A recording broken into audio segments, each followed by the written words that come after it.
Dan rekan-rekan sekalian, saya dapat tema yang menarik sekali, tema yang bukan cuma menarik bagi saya, tapi juga menantang. Judulnya Healthy Heart. Ya, ini saya percaya sekali di antara kita tidak ada yang sudah pernah diwisuda soal hati yang sehat. Siapa di sini sudah mengaku punya hati yang sehat?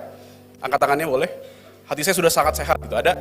Saya percaya ketika tema ini diberi mengajarkan kepada kita bahwa di antara kita belum ada seorang pun yang sudah diwisuda soal bicara hati yang sehat. Oleh sebab itu kita akan terus belajar tentang bagaimana kita tetap bisa growing sama Tuhan, tetap bisa punya hati yang baru, hati yang bertumbuh, hati yang tetap sehat di hadapan Allah. Ketika kita bicara healthy heart, hati yang sehat, boleh tolong dimunculkan PPT saya menambahkan subtema di bawahnya yaitu karya roh di hati kita. Karena suka nggak suka bicara hati itu bicara juga karya Roh Kudus. Kita nggak bisa mengusahakan berbagai hal di hidup kita, bicara hati yang sehat, apalagi pertumbuhan iman dan sebagainya, tanpa Roh Kudus yang lebih dulu berkarya di hidup kita. Maka saya menambahkan healthy heart sebagai karya roh di hati kita. Bilang sama-sama karya roh di hati kita. Dan izinkan saya memaparkan tema khotbah kali ini dengan sedikit banyak belajar dari kitab Yehezkiel. Kita akan buka sama-sama di dalam Yehezkiel 36 ayat 26 sampai 27, sudah ada di depan. Kita boleh baca sama-sama. 1, 2, 3.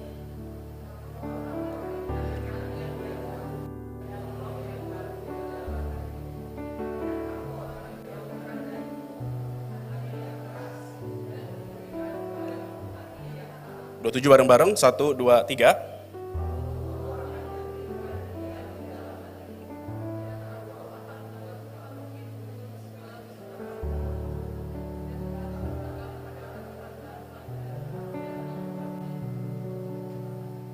Jemaat sekalian, Yehezkiel 36 ayat 26 sampai 27 mention hal yang sangat menarik bahwa Tuhan akan memberikan hati yang baru, roh yang baru pula ke dalam batin kita untuk menjauhkan kita dari hati yang keras, kehidupan yang gagal, mengganti kita dengan hati yang taat dan sebagainya. Tapi yang menarik bagi saya, kalau kita melihat konteks dari ayat ini, kita akan menemukan beberapa mutiara yang sangat berharga dalam firman Tuhan pagi hari ini.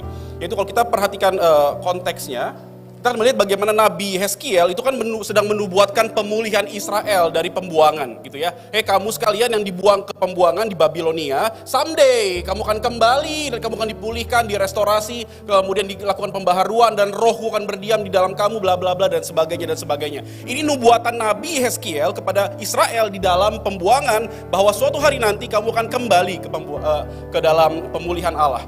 Dan kalau kita perhatikan baik-baik Ibu Bapak sekalian, kalau kita bicara pembuangan sebenarnya jangan dibayangkan pembuangan itu sebagai tempat yang banyak siksaan, hidupnya yang sangat gak enak, tertekan, sekalipun mungkin ada unsur-unsur gak enaknya. Tapi pembuangan di dalam konteks ini adalah pembuangan merupakan keadaan di mana bangsa Israel itu tidak ada bait Allah yang adalah sentral iman mereka. Dengan kata lain, mereka merasa terbuang karena mereka tersingkir dari hadirat Allah. Maka ketika kita bicara bangsa Israel di dalam pembuangan dan mereka akan kembali dipulihkan suatu hari nanti, ini berbicara soal mereka yang terbuang dari hadirat Allah, mereka yang orang-orang yang akhirnya tercerai-berai dan mereka akhirnya tidak punya lagi bait Allah sebagai sentral iman mereka. Maka pertanyaan yang menarik adalah kenapa terbuang kalau gitu? Kenapa bisa disebut sebagai bangsa yang terbuang? Kalau kita perhatikan, Allah kita adalah Allah yang covenant, Allah yang punya perjanjian dengan Israel. Aku akan menjadi Allahmu dan Israel akan menjadi umatku, kata Allah. Tapi di sini Israel menjadi bangsa yang gagal karena Israel menjadi the covenant breaker. Israel menjadi bangsa yang akhirnya tidak taat, bangsa yang akhirnya melanggar perjanjian dengan Allah. Mereka menjadi the covenant breaker. Boleh bilang sama-sama the covenant breaker? Dan kalau kita perhatikan apa maksud konsep covenant breaker di sana. Kalau Ibu Bapak perhatikan baik-baik, kita akan menemukan bahwa ternyata Israel itu tidak taat. Israel yang tadinya adalah sebagai umat Allah yang harusnya hanya menyembah kepada Allah saja, mereka malah memilih idolatry, menyembah kepada berhala. Dan konsep penyembahan berhala dalam konteks Israel pada masa itu adalah bukannya Allah atau Yahweh diganti dengan berhala, tetapi Yahweh bukan lagi satu-satunya Allah. Menarik sekali. Banyak orang berpikir menjadikan berhala berarti Allah dilengserkan lalu diganti dengan berhala baru. Tidak. Dalam konsep penyembahan berhala Israel, Yahweh tidak diganti jadi berhala, tapi Yahweh adalah Allah yang diantara Allah-Allah lain. Ngerti maksudnya? Kurang lebih kayak kita zaman sekarang hidup di masa sekarang yang berkata bahwa saya menyembah Yesus. Ya betul, saya menyembah Yesus. Tapi ada Yesus plusnya. Saya menyembah Yesus juga cuan. Saya menyembah Yesus, iya, tapi saya juga menyembah yang lain yang bukan Yesus. Yesusnya nggak dilengserkan, Allahnya tetap di hati kita. Allah tetap jadi pribadi yang kita sembah, tapi ada sosok-sosok lain yang mengitari Allah, yang sadar atau tidak, kita juga sembah di dalam kehidupan kita. Nah, ini yang terjadi dalam konteks Israel. Ini yang menjadi masalah dalam kehidupan Israel. Mereka menjadikan Allah Yahweh sebagai Allah yang dia sembah, mereka sembah, tapi juga ada Allah-Allah lain yang ada di sekitar Allah Yahweh. Maka dengan itu kita melihat Yahweh menjadi murka sama mereka, bahkan menyerahkan Israel ke tangan bangsa-bangsa lain. Israel dibuang dan Israel masuk ke dalam pembuangan, kira-kira gitu. Dan dalam konteks pembuangan kita menemukan bahwa yang rugi sebenarnya bukan Israel, tapi siapa? Yahweh. Karena pada masa itu, dalam tradisi masa itu, ketika ada satu bangsa kalah kepada bangsa lain, ada satu bangsa yang diserahkan kepada bangsa lain, dengan kata lain, dewanya itu kalah. Dewanya Israel kalah, karena Israel udah di tanganku, kata Babilonia. Maka ketika Israel diserahkan ke dalam tangan Babilonia, kepada pembuangan, dengan kata lain nama Yahweh sudah tercemar. Yahweh menjadi God, Allah yang cupu, yang rendah, yang tidak lagi punya kuasanya, dianggap oleh bangsa-bangsa lain. Dan ini menarik sekali.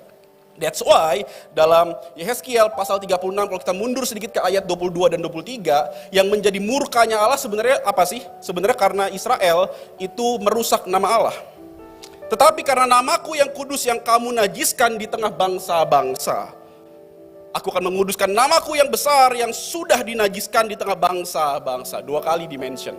Dengan kata lain, ibu bapak sekalian, kita adalah orang-orang yang hatinya tercemar, hatinya lama, hatinya penuh dengan kegagalan-kegagalan, penuh dengan dosa, karena kita menentang dan kehilangan kemuliaan Allah. Dan bukankah ini juga yang dimention di dalam kitab Roma oleh Paulus dalam Roma 3:23. Karena semua orang termasuk kita semua telah berbuat dosa dan telah kehilangan kemuliaan Allah. Maka bicara hati yang baru, hati yang sehat, itu pertama-tama bukan cuma berbicara soal introspeksi. Betul, hati yang sehat perlu ada introspeksi. Tapi hati yang sehat pertama-tama berbicara soal bagaimana kita punya hati yang diberikan dari Allah dengan tujuan memperbarui visi kemuliaan Allah. Dengan kata lain, hati yang baru, hati yang sehat diberikan kepada kita semua dengan tujuan sekarang kita bisa mengkaitkan segala sesuatu di hidup kita kepada Allah Tritunggal untuk kemuliaan Tuhan. Dulu nggak bisa. Dulu kalau ditanya kenapa lu datang gereja terlambat, serah gue. Kenapa lu pelayanan terlambat, serah gue. Kenapa lu naik motor, naik mobil, ugal-ugalan di jalan, terserah gue, mobil-mobil gue. Tapi sekarang begitu kita punya hati yang baru, begitu kita punya roh yang baru yang memerintah dalam hati kita yang baru ini, kita mulai jadi orang yang punya kehati-hatian. Kenapa nggak datang terlambat ke gereja? Kenapa nggak datang terlambat ke kantor? Kenapa nggak ugal-ugalan di jalanan? Simple, karena saya tidak mau mendukakan hati Allah. Karena saya mau Allah tetap dimuliakan lewat hidup saya. Sama seperti Yusuf, tahu ceritanya ya? Yusuf yang digoda sama istri Potifar, istri pejabat. Saya percaya sekali nama istri pejabat adalah seorang yang sangat cantik, seksi, wangi gitu ya. Tapi ketika si istri pejabat menggoda si Yusuf yang adalah masih muda, orang muda itu, ada satu kalimat Yusuf yang membuat saya hari itu tersentuh, ibu bapak sekalian. Yusuf berkata, nggak bisa, sorry. Bagaimana mungkin aku mendukakan hati Allahku? Waduh, saya merinding ngomongnya. Apakah tindakanku memuliakan Tuhan? Dulu nggak ada pikiran itu, kesadaran itu nggak ada kalau kita masih punya hati yang lama. Tapi ketika aku memberikan rohku dan hati yang baru kepadamu, kamu sekarang bisa mengkaitkan segala sesuatu di hidupmu untuk kemuliaan Tuhan. Maka ini menjadi prinsip penting dalam memahami hati yang sehat. Saya setuju kalau hati yang sehat dimulai dari introspeksi, iya. Tapi banyak orang kan gitu ya, kalau bicara soal heart, hati, selalu bicara kan operasi hati, refleksi, introspeksi. Betul, itu gak ada yang salah dengan itu. Tapi saya mau lihat ada satu hal yang sangat mengakar dalam firman Tuhan, dalam tradisi perjanjian lama. Ketika Allah memberikan hati yang baru, itu selalu berbicara soal bukan untuk kita, dan kita. Bukan tentang saya, dan saya, tapi tentang kemuliaan Tuhan. Sekarang di tengah hati yang baru, kita bisa mengkaitkan segala sesuatu di hidup kita dengan kemuliaan Allah. Makanya John Calvin bilang sebuah diktum yang sangat terkenal. Hidup kita seperti panggung kemuliaan Allah. Hidup kita itu seperti Theatrum Gloriam Dei, kata dia. Panggung kemuliaan Allah. Gara-gara hidup kita, orang jadi lihat, oh Allah itu kayak begitu ternyata. Lewat hidup kita. Makanya saya setuju ketika bicara hati, selalu bicara soal karya roh yang mengubahkan hati kita. Dan bukan cuma itu, Yehezkiel melanjutkan penglihatannya dalam Yehezkiel pasal yang ke-47 ayat yang ke-1. Baca sama-sama, 1, 2, 3.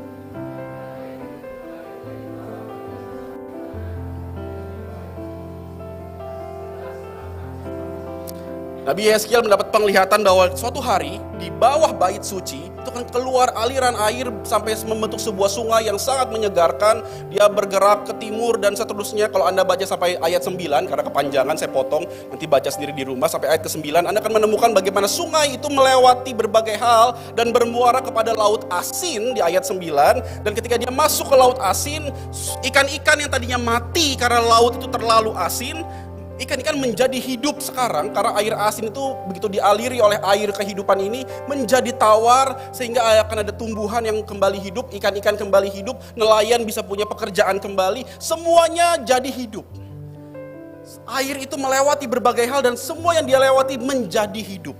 Dan yang menariknya adalah apa yang dilihat oleh Yeskiel ini ternyata dikutip oleh Yesus. Ketika Yesus berbicara soal hati yang baru dan roh yang diberikan kepada kita. Dalam Yohanes pasalnya ke-7 ayat 37 sampai 39. Dan pada hari terakhir, yaitu pada puncak perayaan itu, Yesus berdiri dan berseru, barang siapa haus, baiklah ia datang kepadaku dan minum. Dan barang siapa percaya kepadaku, seperti yang dikatakan oleh kitab suci, ingat dia mengutip Yeskiel yang tadi, dari dalam hatinya akan mengalir aliran air hidup.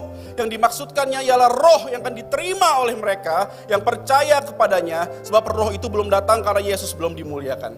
Jadi dengan kata lain, selain memuliakan Allah, hati kita yang penuh dengan roh yang diperbaharui sebagai hati yang sehat ini adalah hati yang seharusnya mencerminkan aliran-aliran air hidup kepada banyak orang yang perlu kehidupan. Katakan amin. Maka dengan kata lain, orang yang punya hati yang sehat itu bukan cuma bisa memuliakan Allah seperti yang pertama tadi, tapi orang yang punya hati yang sehat adalah orang yang berani menampilkan the best humanity di tengah the worst situation of life. Ini kutipan yang sangat bagus dari dosen pembimbing saya, Profesor Yoas Adi Prasetya. Kalau hati kita sehat, kalau kita penuh dengan Roh Kudus, itu bukan cuma berarti ketika drumnya tambah kencang, kita getar-getar tambah kencang di depan. Tapi orang yang hatinya penuh dengan Roh Kudus, yang hatinya sehat adalah orang yang berani menampilkan the best of humanity. Kemanusiaan terbaik yang bisa dia tampilkan untuk orang banyak sekalipun situasi kehidupan kita penuh dengan kesulitan. Dan bukankah ini juga yang terjadi di dalam perikop selanjutnya ketika kita melihat selesai Yesus berkata soal air sumber hidup tadi, ketika dia menjelaskan air hidup tadi, perikop selanjutnya menunjukkan sebuah respon yang menarik kalau Anda baca di rumah, yaitu tentang Nikodemus yang membela Yesus.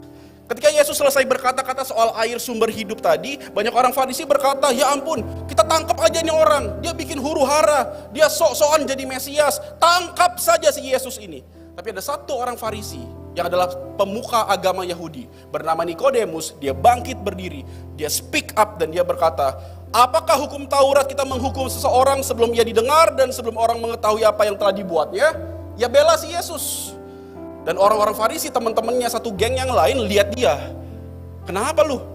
Apa lu juga orang Galilea? Kata dia. Apa yang terjadi dalam diri Nikodemus? Seorang Farisi yang seorang pemimpin agama juga. Kalau kita perhatikan baik-baik di dalam Yohanes pasal yang ketiga, ternyata Nikodemus ini hatinya diubahkan Tuhan, bukan?